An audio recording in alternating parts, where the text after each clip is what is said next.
This is the Barnes CJ7 transfer case slash transmission skid plate. You can see it's a quarter thick. You have to weld on these little braces, which they include for another 20 or 30 bucks. And then you got to drill where your application needs the bolt for the mount. So I'm going to get this onto the CJ7 and show you how to do that.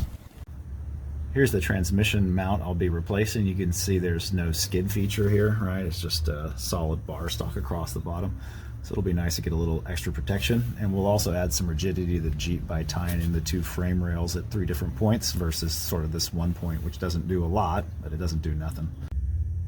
So I've got this mocked up to figure out if I need to do any clearancing and where to put the holes for the transmission mount. Here's another view of the transmission mount. This is also going to help stiffen up the rig by tying these two frame rails together. You can see I could do a little bit of notching there. You can see I also need to notch it here. I also need to space this transmission mount down. I'll just use that piece of bar stock there.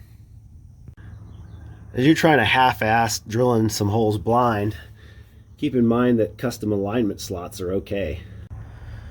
Alright, here's the finished product. I mean, it's not ideal that you got 2 bolts hanging down, but I'm not going to try to countersink that stuff, especially with what a meathead of a Jeep this is. Alright, let's put some paint on this and call it. Alright, hope you guys have a good week.